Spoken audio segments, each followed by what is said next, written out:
तक का बहुत ही एक्सट्रीम टॉपिक है, और अगर देखा जाए तो जितनी मत इस वक्त हर पूरी दुनिया में फैल रही है वो फैटी लीवर है, जिससे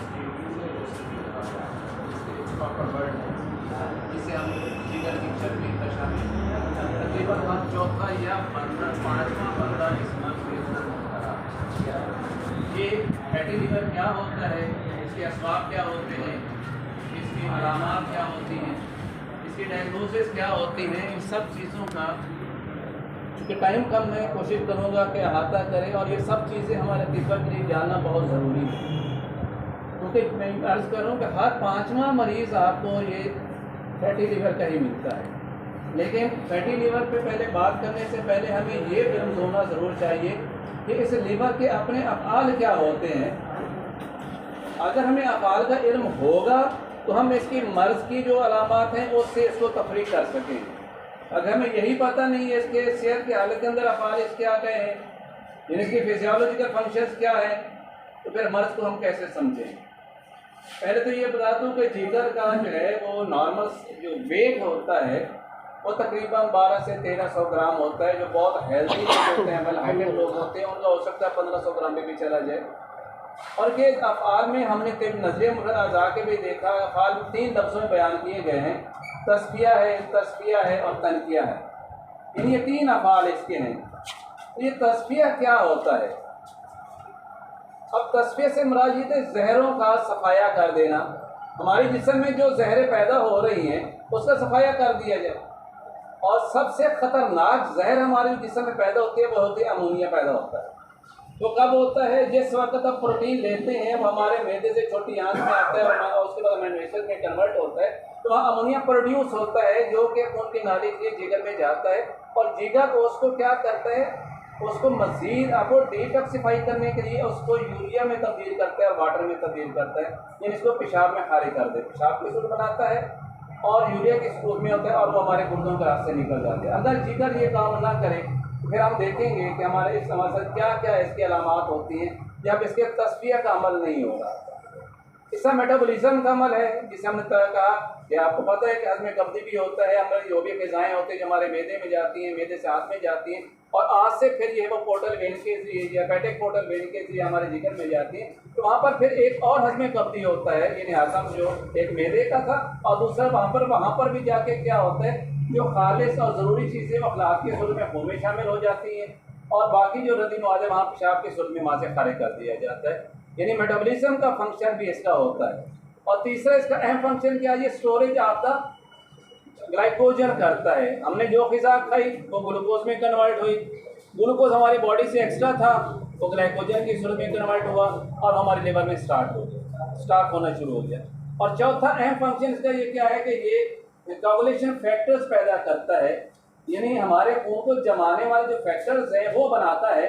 अगर हमारी बॉडी में कहीं कटवट लग जाए और वो जो खून बह रहा होता है उसको कोagulate करने के लिए जो फैक्टर्स बनते हैं वो यहाँ बनते हैं, जो हमारे प्लेटलेट्स के साथ और बाकी चीज़ों के साथ मिल के खून को क्लॉट करते हैं।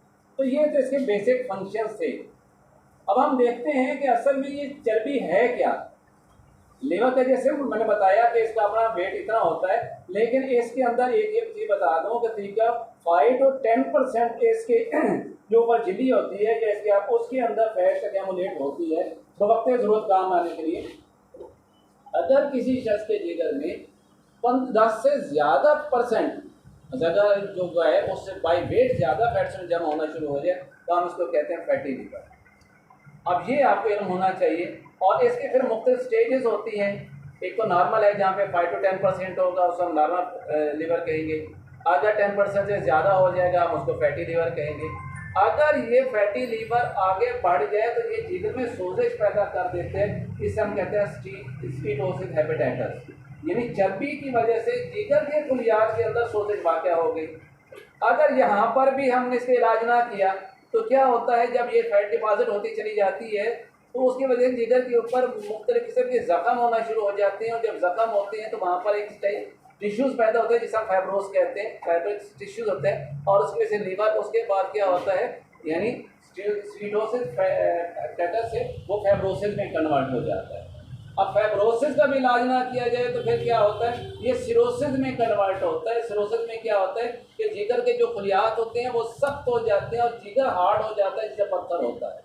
वहाँ पर भी इलाज ना करें तो भी लिवर कैंसर में तब्दील हो जाता है। यानी बेसिकली अपने 5 स्टेजेस हैं और हमें बहैसियत तबीब नजरी मुफरजा हमें उसके हर स्टेज को देखना होता है कि इस पर स्टेज कौन सा है, हमें दवा कौन सी देनी है, इसमें शदीद देनी है, हमने इस महरक देनी है, मलिया नेक्सीर है, या क्या हमने इस सिस्टम दवा देनी है। यही नहीं है, कुछ लोगों ने बाकायदा पैटर्न इसका फार्मूले बना लिए हमें, हमारे पास लिवर फैटी पेशेंट आएगा हम उसको यही दवा देनी है। अब हम देखेंगे कि क्या वाकई वो खुलिया इस पर सही अप्लाई होता भी है कि नहीं होता। जो एक पैटर्न नुस्खा बना लिया है कि फैटी लिवर का ये नुस्खा है, ये नहीं देखा स्टेज कौन सी है और उसकी काज क्या है। सबसे बड़ी काज क्या है फैटी लिवर होने की, आपको पता है हम जो भी अनाज खाते हैं, खाकर कार्बोहाइड्रेट्स खाते हैं, वो ग्लूकोज में कन्वर्ट होती है। ज़रूरत से ज़्यादा हो तो ग्लाइकोजन में कन्वर्ट होगी।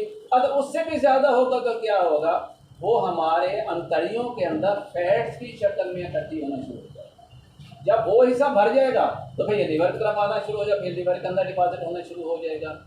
अब इसकी 2 किस्में होती हैं। एक तो हम कहते हैं अल्कोहलिक फैटी लिवर, वो लोग जो शराब नोशी बहुत ज़्यादा करते हैं। खैर हमारे मुल्क में शायद इस्लाम में ऐसा है कि मना क्या, बहुत कम लोग लेते हैं, बाकी यूरोप में और बाकी इंडिया में लोग लेते हैं, और कसरत शराब नोशी की वजह से भी लिवर फैटी हो जाता है। सेकंड इसकी जो वजह बनी है, शुगर है, टाइप 2 है, उसकी वजह से भी शुगर जो है वो लिवर है कि वो फैटी हो जाता है। मोटापे की वजह से जो है वो आपका बहुत ज़्यादा जो है वो लिवर फैटी होना शुरू हो जाता है। हेपेटाइटिस की वजह से लिवर फैटी होना शुरू हो जाता है। तो इसकी बहुत सारी काजेज होती हैं। अब हम देखते हैं कि दरअसल अगर लिवर फैटी हो गया, अब उसकी अलामात क्या होंगी। पहले तो ये देखें कि आपका बॉडी में बैक आर्गन, लिवर ऐसा आर्गन है जिसको ब्लड सप्लाई 2 रास्तों से मिल रही है, बाकी सबको एक ही रास्ते से आएगी। यानी ऑक्सीजन जितना डीऑक्सीनेटेड ब्लड हुआ पूरी नीचे वाले बॉडी का, वो लिवर से गुजरा इंफीरियर वेना केवा में, और वहाँ से वो हमारे जो दाएं जो है उसने के अंदर को चला गया, और ऊपर वाला हिस्सा जो है वो सुपीरियर वेना केवा से आया और हमारे को भी दाएं उसमें भी चला गया। वहाँ से फिर आपको पता है फेफड़ों में गया, वहाँ पर गैसों पर बादला हुआ, ये ऑक्सीडेटेड हो गया, और वहाँ से ये फिर जो है वो अपर दिल की तरफ आया और हमारे दिल की तरफ आया, और दिल ने फिर हमारी बॉडी को सप्लाई किया। एक नाल जिसे हम कहते हैं एब्डामेन अरोटा, वो नीचे आया दिल से और उसने मुख्तलिफ हिस्सों को सप्लाई करा। अब जिगर को एक तो सप्लाई मिलती है उसकी पोर्टल आर्टरी, हेपेटिक आर्टरी से, अब दूसरी सप्लाई से कहाँ से मिलती है। अब हम आपने ये देखा है हज़्म 2 हज़म थे, हज़्म कब्दी था और हज़्म मेदी था और हज़्म अमाई भी है। अब जहाँ पर हज़्म मेदी और हज़्म कब्दी और हज़्म अमाई हुआ है, वहाँ पर जो इस काबिल ग़िज़ा थी जिसने जज़ब होना था, वो हमारे हेपेटिक पोर्टल वेन के ज़रिए हमारे जो है लिवर तक पहुँची। यानी वो खून के रास्ते आते, वहाँ पे खून वहाँ से सप्लाई हो रहा है, और फिर स्प्लीन से भी, स्प्लीनिक आर्ट जो वेन है उसके ज़रिए भी हमारे जिगर तक हेपेटिक पोर्टल वेन से भी ब्लड की सप्लाई होती है। तो ये 2 चीज़ें ऐसी हैं, यानी यहाँ से 2 रास्ते हैं जहाँ से हमें खून की सप्लाई होता है। अब हम जब इसकी खराबी देखेंगे, जब खराबी होती है तो सबसे पहले बहुत बड़ी चीज़ें हमें यहीं से नज़र आएंगी। हमारी वो गलतफहमियाँ दूर हो रही हैं। आज मैं आपको ये बड़ी क्लियर बता दूँ, गौर रखिएगा, तवज्जो फरमाइएगा। बहुत सारी गलतफहमियाँ आज दूर होने जा रही हैं कि उज़रात के तहरीर होने से इस्तिस्क़ाए ज़की होता है। ये बात गलत साबित करने जा रहा हूँ। आज मैं बात गलत साबित करने जा रहा हूँ। तस्कीन से इत्तिहाद बढ़ती है, ये बात भी गलत हो जाएगी। हमने वो देखना है हकीकत क्या है हमारे सामने, वो क्या हकीकत है जिसे हमसे छुपाया जाए, ये हमें पढ़ाया भी नहीं गया। हो सकता है बहुत से मेरे दोस्त गुस्सा भी करें मेरी से बात है, मुझसे इख्तलाफ भी करें, लेकिन मुझे मेरी बात कहने दें, उसके बाद आपको जो इख्तलाफ का हक है आप ज़रूर मुझसे कीजिए। अब होता क्या है कि जब इसके अफ़ाल क्या थे, पहला इसका अगर हम ABC 3 वर्ड अगर हम देखें ना, ए से मुराद क्या होते हैं, एल्यूमिनियम पैदा करना, प्रोटीन पैदा करना, इस लिवर का काम होता है। सेकंड है बी फॉर बाइल होता है, यानी बाइल की पैदा नहीं करता। ये भी मैं आपको बता दूं, में कहा जाता है जिगर सफरा पैदा करता है, नहीं दोस्तों, ये खून से सफरा को छानता है। ये सर के गुर्दे जो है वो खून से पेशाब को छानते हैं, गुर्दे पेशाब पैदा नहीं करते। सेम इसी तरह जिगर सफरा पैदा नहीं करता, ये खून से सफरा को छानता है। कैसे छानता है इसको भी मैं थोड़ा सा इस मैकेनिज्म को भी आपके सामने अर्ज करूँगा। अब तीसरा जो आता है सी, जिसमें कार्बोहाइड्रेटिक फैक्टर्स होते हैं, जैसे मैंने पहले भी बताया कि खून को जमाने वाले जो मुख्तलिफ फैक्टर्स हैं वो भी इसका काम होता है। अब पहले हम बात कर लेते हैं कि प्रोटीन जो है सफरा जो है, जिसके बारे में गलतफहमी है, जिगर में पैदा होता है।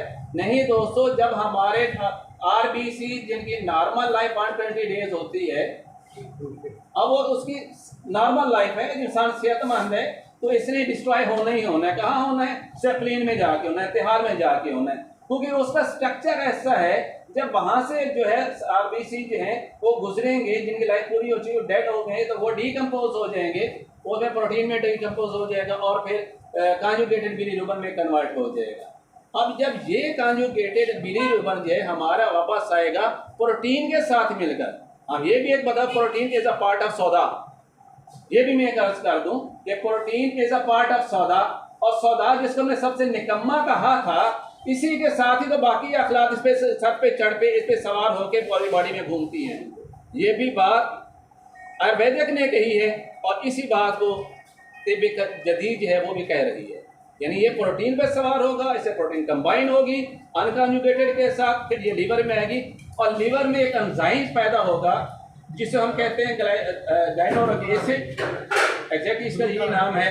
तो वो इसके एग्जैक्टली वो इसके साथ मिलेगा, इसको अनकॉन्जुगेटेड से कॉन्जुगेटेड में कन्वर्ट करेगा, यानी गैर हल्पदी से हल्पदी हाल में कन्वर्ट करेगा, और फिर हमारे जो हेपेटोसाइट्स हैं वो इसको वहाँ से एक्सक्रीट करेंगे, वो हमारी सफरावी नालियाँ जिसे हम बाइल कैनल कोलाई कहते हैं उसमें आएंगी, और फिर वहाँ से ये बाइल डक्ट्स के अंदर आएंगी, और वहाँ से इसका 30% तो हमारे पित्ते में चला जाएगा, बाकी हमारी आंत पे होगा।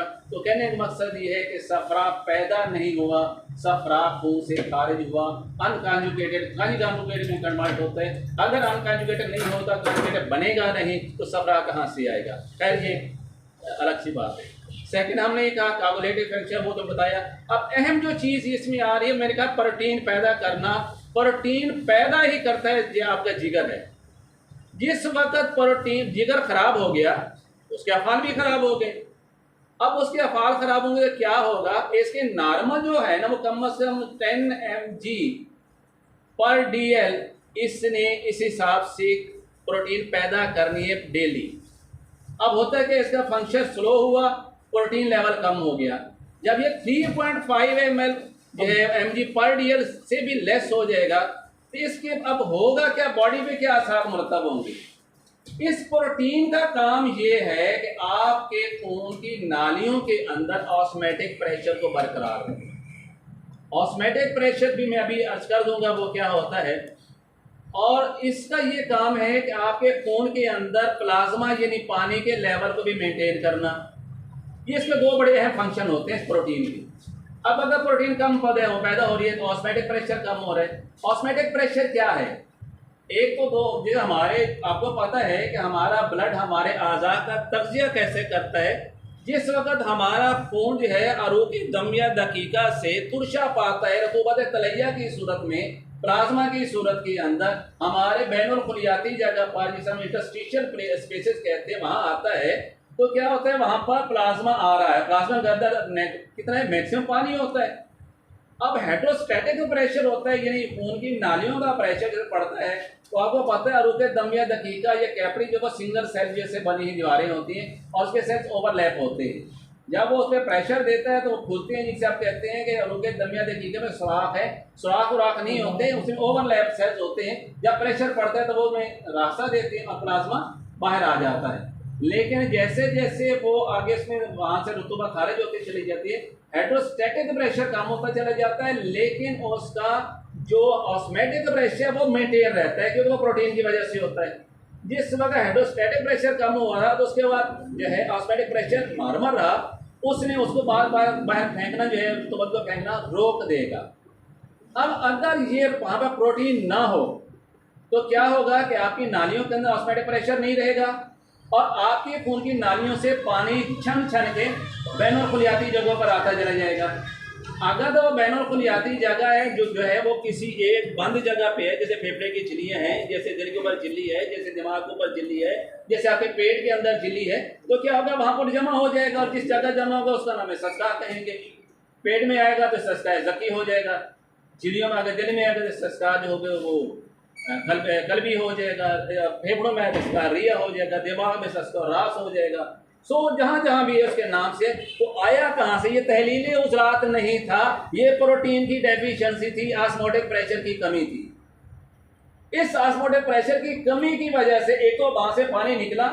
अब जब तमाम खुलियात ने अपनी ग़िज़ा वहां से ले ली, तो बाकी इसमें से 20% वो जो प्लाज्मा बचा, लिम्फ बचा था, वो लिम्फेटिक ग्लैंड्स ने जज़ब करके वो दूसरे सिस्टम, लिम्फेटिक सिस्टम के जरिए फिर आपके दिल में वापस ले जाएगा। बट 70% वहां पर जो प्लाज्मा बचा हुआ है उसको रीअब्सॉर्ब होना है, और वो रीअब्सॉर्ब कहाँ से होता है?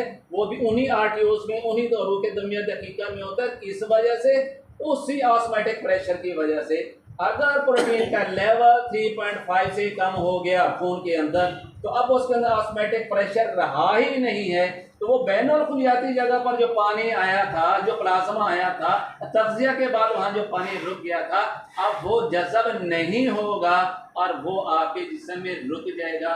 कभी आपका चेहरा सूजेगा, कभी आपके हाथ सूजेंगे, कभी आपके पाँव सूजेंगे, और कभी आपका पेट बढ़ा हुआ होगा। तो ये इस्तिस्क़ाए ज़की के बारे में जो मेरी इसके ऊपर जो रिसर्च है, मैं ये कह रहा हूँ, it is due to the deficiency of the protein level in your blood. अब जिगर को आप जब तक ठीक नहीं करेंगे, उसके प्रोटीन लेवल को पूरा नहीं करेंगे, तो ये कभी भी रीअब्सॉर्ब नहीं होता। और इसको बाकायदा टेस्ट से, लैब टेस्ट से कंफर्म किया जा सकता है कि इस पेशेंट का ब्लड का प्रोटीन लेवल क्या है। और ये पैदा कौन कर रहा था? ये हमारा लिवर कर रहा था। अब हमने देखता है ये कौन से मदारे में, जैसे मैंने पहले कहा है, अब हमने ये देखना है कि चूँकि तिब्बे नजरिया मुबअज़ा कहते हैं इस्तिस्क़ाए ज़की बुद्धि उजलाती कशरी असाबे जो कह दें, तिब्बे कदीम से सफरा का मर्ज कह रहा था, उसकी ज़्यादती की वजह से होता है। अगर तो चेहरा, पाँव, हाथ सूजे हुए या पेट भी सूजा हुआ है, तो मेरे भाई ये आपकी बुद्धि उजलाती तहरीक है। अगर सिर्फ पेट ही सूजा हुआ है लेकिन हाथ भी पतले हैं, चेहरा भी पतला है, पाँव भी पतला है, कहीं पे पानी एक्यूमुलेट नहीं हुआ, तो मेरे भाई इसका मतलब है नाकला कुछ अपना काम कर रहे होते हैं, वहाँ से पानी खारिज हो रहा होता है। तो ये बुद्धि असाबी तहरीके दोनों में आप तफरीक कर सकते हैं, इलाज इसके मुताबिक कर लेंगे। कमाल है ना इल्लल बलाग। Thank you.